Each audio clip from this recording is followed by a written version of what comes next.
It wasn't until the beginning of the 80s that China came out of her isolationist phase looking to integrate with the rest of the world. It was the open door policy, and with it came other reforms. In 1980, the Central Committee of the Chinese Communist Party decided that farmers would be allowed to keep the fruits of their labors. This was a radical change from the commune system that had been in practice. By 1983, more than 97% of the rural population was working under this new system.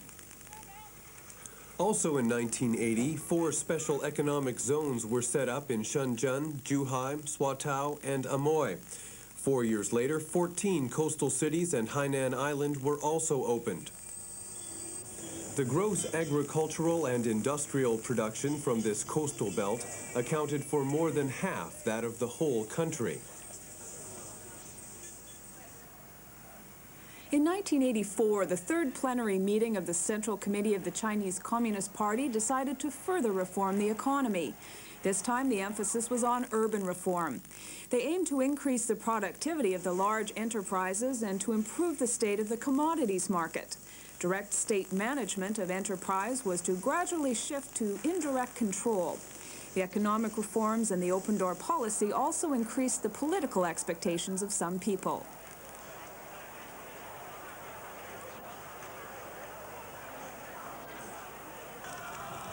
In 1986, university students in some cities held demonstrations in favor of democracy, freedom, and human rights. The authorities viewed this as bourgeois liberalism, which opposed the leadership of the Communist Party and socialist principles.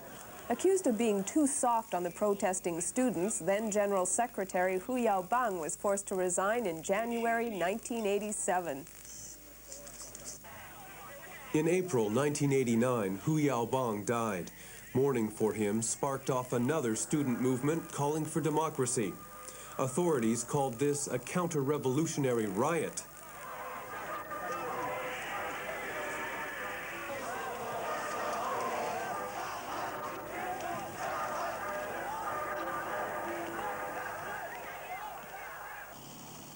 In the early hours of June 4th, the army was mobilized to crush the demonstrators.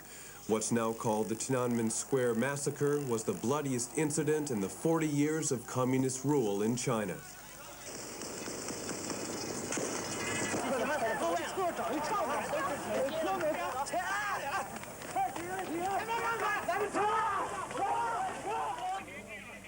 General Secretary Zhao Ziyang was accused of inciting the students and was stripped of all his party posts. He is still under investigation. Jiang Zemin, the secretary of the Shanghai Municipal Party, was promoted to Zhao's post. In November, Jiang became chairman of the Central Military Commission when Deng Xiaoping resigned at the plenary session held that month. Even though Deng no longer holds any party posts, he's still believed to be the most influential person in China. By the end of the plenary session, it was decided that the economy needed restructuring to cure it of its ills.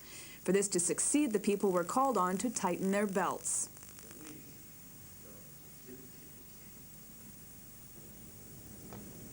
Even as China grappled with its internal problems, it has charted political successes, especially in foreign relations.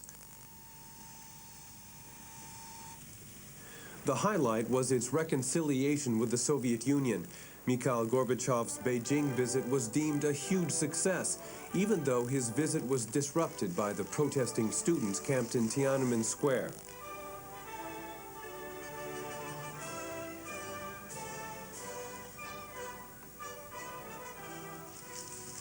The Sino-British Joint Declaration was signed in 1984.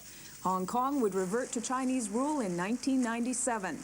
And the one-party, two-system form of government was first proposed. China also successfully negotiated the return of Macau.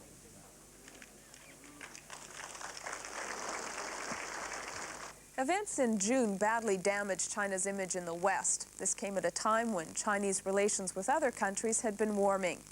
The highlight, of course, was the reconciliation of the two biggest communist countries, affirmed by Gorbachev's visit to Beijing this spring.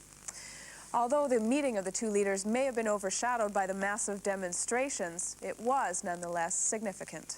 While China was able to reconcile with the Soviet Union, reconciliation with Taiwan wasn't as easy.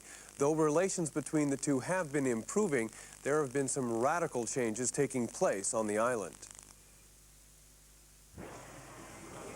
Elections were held in Taiwan in December 1989.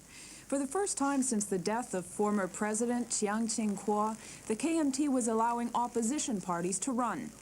In the early 80s, Wang Xingjie was an imprisoned political dissident. At the end of that period, he's chairman of the opposition party. At the start of the 80s, Wang and the leaders of the other opposition parties clashed violently with authorities. They were thrown in jail. The opposition parties became ineffective. But the families of these imprisoned men, their lawyers and their supporters campaigned actively during the run-up to elections and have come away with a few seats. The KMT is no longer supreme in government.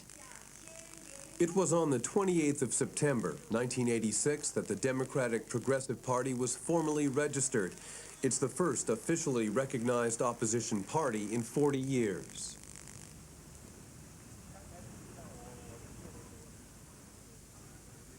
In July 1987, martial law that had been in force for 38 years was lifted.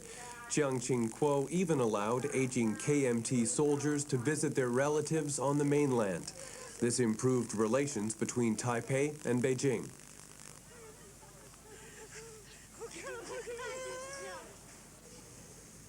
Chiang Ching-kuo died on the 15th of January 1988. Native Taiwanese Li Tanghui was sworn in as president. 5 months later, he was elected chairman of the KMT. The trend towards a more liberal Taiwan couldn't be clearer. Some opposition members proposed that Taiwan should seek independence instead of reunification. That's an issue that could only sour relations with Beijing. But other relations have been improving.